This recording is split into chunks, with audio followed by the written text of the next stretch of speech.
नमस्कार दर्शकों, स्वागत है आपका फिर से एक नई वीडियो में। दर्शकों, आज हम आए हैं सतलोक आश्रम धाम में। यहाँ पर एक तरफ संत रामपाल जी महाराज के अनुयायी हैं और दूसरी तरफ संत रामपाल जी महाराज से ना उपदेश लिए हुए हैं जो अनुपदेशी हैं वो लोग हैं। तो इस डिबेट में हम आप बात करते हैं इनका क्या सवाल है और ये जवाब देंगे जो संत रामपाल जी महाराज के अनुयायी हैं। तो आप लोग बताइए, आपका क्या नाम है? आप मेरा एक सवाल है, मेरा सवाल ये है कि आप संत रामपाल जी के शिष्य जो बोलते हैं कि मतलब नाम है आपका? मेरा नाम रामू श्रीवास्तव है, मैं बरेली से आया हूँ। तो सर ये बताइए, आपका क्या सवाल है संत रामपाल जी महाराज के अनुयायी? मेरा सवाल ये है, संत रामपाल जी के अनुयायी बोलते हैं कि ये कबीर साहब जी भगवान है। तो कबीर साहब जी कहाँ भगवान है? हमें कहाँ इसका प्रमाण कहाँ पे है? कौन सी किताब में लिखा हुआ है कि कबीर साहब जी भगवान है? हम कैसे मान लें? ये लोग कहते हैं कि आप उपदेश लीजिए, आपका कल्याण होगा। हम कैसे माने हमारा कल्याण होगा? कबीर साहब जी के चरणों में जाके हमारा कल्याण हो जाएगा? किसमें लिखा हुआ है? कैसे भगवान मान लें? क्या प्रमाण है? वो तो अभी आए थे, 600 साल पहले आए थे, कैसे मान लें हम कि कबीर साहब भगवान है? चलिए इनका सवाल है, चलिए इनका सवाल है कि कबीर साहब जी अभी 600 साल पहले आए थे। हाँ, 600 साल पहले आए थे और तो कहाँ से भगवान हो गए? आपका क्या नाम है और कहाँ से? मेरा नाम हेमंत दास है, मैं एमपी का रहने वाला हूँ। हाँ, तो इसका प्रमाण भाई ने कहा है कि कबीर साहब तो 600 वर्ष पहले आए और ये पूर्ण परमात्मा कहाँ से हो गए।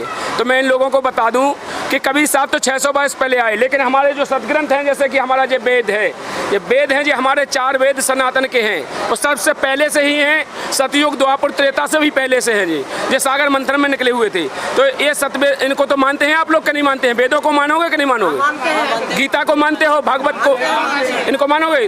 तो ऋग्वेद में लिखा है, मैं आपको दिखाता हूँ। ऋग्वेद मंडल नंबर 9 सूत नंबर 96 के मंत्र नंबर 1 में देखिए आप लोग।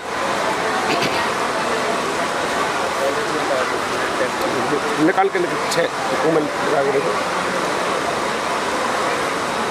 परमात्मा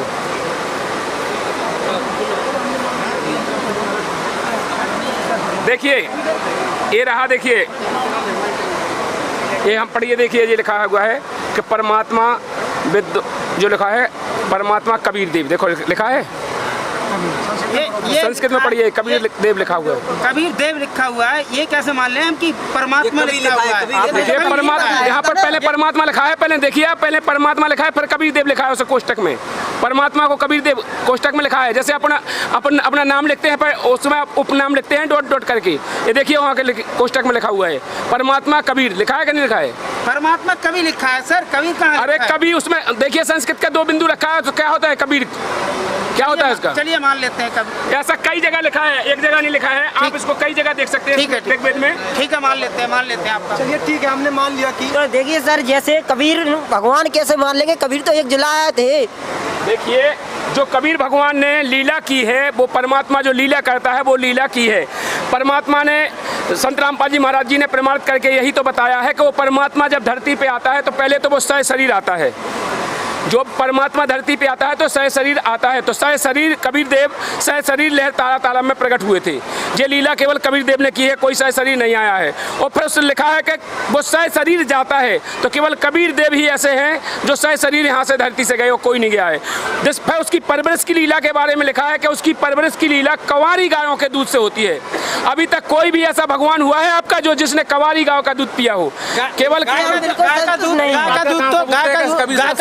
भगवान ने पिया था। कवारी गाय, गाय नहीं कवारी गाय, जो बिना बैल टच हुए बछिया कुंवारी गाय का दूध पिया हो, ऐसा है कोई? दूध ही नहीं देती है, वो हमने कैसे मान लेंगे? तो वो हम आपको मानने के लिए हमने आपसे पहले कहा है, हम वेदों को मानते हो? प्रमाण बताइए, आप कभी मानेंगे? प्रमाण दिखाएंगे, वो निकालिए। देखिए ये निकाल रखा है, देखिए पहले से ही दिखा देते हैं। यहाँ पर देखिए कंवारी गाय के दूध के परवरिश की लीला होती है उसकी, पढ़िए इसको आप।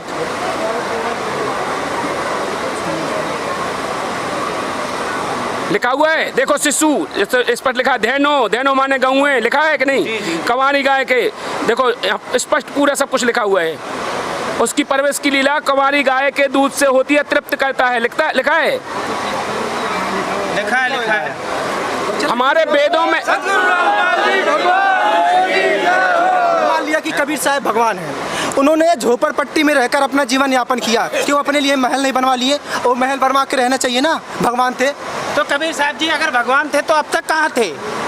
देखिए परमात्मा जब यहाँ पर आए तो उन्होंने एक ऐसी लीला की कि साधारण रूप में रह करके, जैसे आपने कहा राजा बन के रहते, अगर राजा बन के रहते तो तुम कहते वो तो राजा हते क्यों?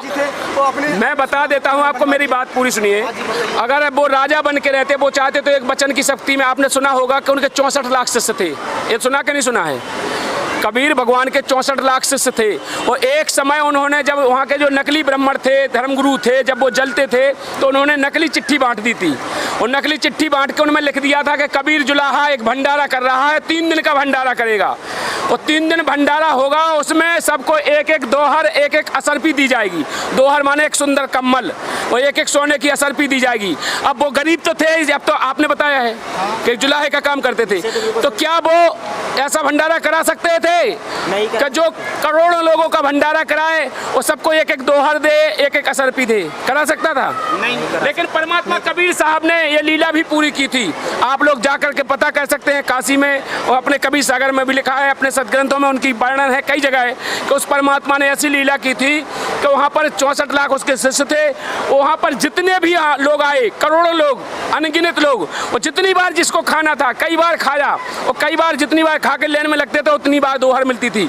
और जे आपके जितने धर्मगुरु हैं ना, नकली पाखंडी, जो अपने अपने शिष्यों को लेके आए, उनने 4-4 बार खिलाया उनको, 4-4 बार सोने की असरपी मिलेगी और 4-4 बार दोहर मिलेगी, तो वो भी परमात्मा ने सबकी पूर्ति की।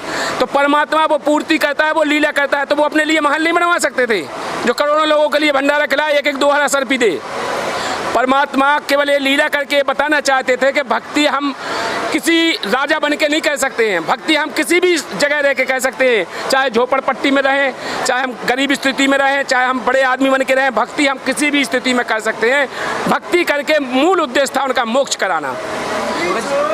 सर इनके ये अनुयायी हैं, इनके जो गुरुजी हैं, ये लोग ब्रह्मा विष्णु महेश को छुड़वाते हैं, ये ऐसा क्यों करवाते हैं ये लोग? देखिए, पहले तो हम आपको ये बताना चाहते हैं कि ब्रह्मा विष्णु महेश को छुड़वाते कैसे हैं। आपने कैसे कह दिया इस बात को?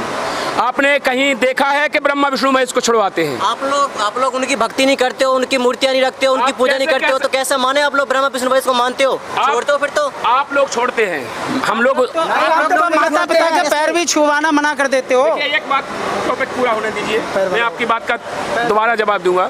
जैसे आपने कहा ब्रह्मा विष्णु महेश को छुड़वाते हैं, छुड़वाते नहीं, उनकी सही पूजा भक्ति करवाते हैं जो करना चाहिए हमें। हमारे सदग्रंथों में जो लिखा है, हमारे ग्रंथों में लिखा है, पहले तो आप रामायण मानते हैं? मानते हैं? रामायण में लिखा है कलयुग योग ना यज्ञ ना ज्ञाना, एक आधार नाम गुण गाना, लिखा है। कलयुग के अंदर कोई पाखंड नहीं करना चाहिए, लेकिन पाखंडवाद कौन करता है? तुम लोग करते हो, हम नहीं करते हैं। जो रामायण में लिखा है हम वो करते हैं। कलयुग योग ना यज्ञ ना ज्ञाना, एक आधार नाम गुण गाना, नाम लिखा है, राम भी नहीं लिखा है, नाम गुण गाना, उस नाम का गुणगान करते हैं। फिर लिखा है कलयुग केवल, केवल शब्द लिखा है, कलयुग केवल हरि गुण गाहा, सो नर भव सागर तर जाहा।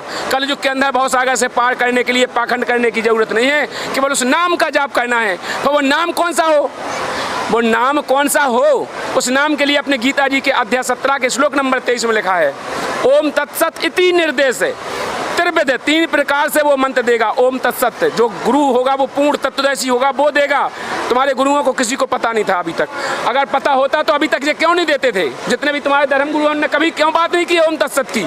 जितने मनीषी हैं आपके धर्म गुरु मनीषी हैं, उनसे भी पूछ लिया, सबके क्वेश्चन ले लिए, आज तक उनने क्यों नहीं बताया? बताइए क्या सवाल आप? भगत जी, मेरा एक सवाल है कि मैं जय गुरुदेव से जुड़ा हूँ 2006 से। वहाँ हमारे को नाम दिया था 5 नाम, निरंजन, ओम, रारंग, सोहंग, सतनाम, 5 नाम दिया था। और ये बोला था कि जो नीचे के देवी देवताओं की भक्ति करोगे ना तो आप पार नहीं होगे, क्योंकि जन्म आयु छोटी हो गई है। क्योंकि पहले सतयुग द्वापर त्रेता में पहले लंबी आयु होती थी तो लंबी साधना कर सकता था, इसलिए हम त्रिकुटी से ना, हमारे को नाम मिला हुआ है, हम त्रिकुटी से साधना करते हैं, 5 नाम का जाप करते हैं। भगत जी, इनका सवाल ये है, देखिए ये बात हुई बिल्कुल बेकार वाली बात। आप जैसे कोई कहे कि हम सीधे जहाज में बैठ के उड़ जाएंगे, ऊपर से नीचे से नहीं चलेंगे। अगर आप नीचे से नहीं चलोगे तो जहाज में नीचे से जाओगे कैसे जहाज में बैठने के लिए? पहले ये बताइए मेरे को। गुरु कहते हैं कि आप 5 जय गुरुदेव नाम प्रभु का बता रहे हैं कि जय गुरुदेव नाम प्रभु का है, फिर वो पार करेंगे। पहले तो मैं जय गुरुदेव के बारे में बताऊंगा। पहले तो मैं ये बता देता हूँ, जय गुरुदेव, जो आपके नाम देखिए, जब तक हम बच्चा को डायरेक्ट हम इंटर करा देंगे, डायरेक्ट हम PhD करा देंगे, बच्चा को हम शुरू से एक क्लास से नहीं पढ़ाएंगे। पहले हमें एक बताइए आप। हमारे को ये किताबें पढ़ने के लिए मना कर रखा है कि ये कोई किताबें नहीं पढ़नी है बेटा, 5 नाम है उनका जाप करो और सीधा त्रिकुटी से पार हो जाओ।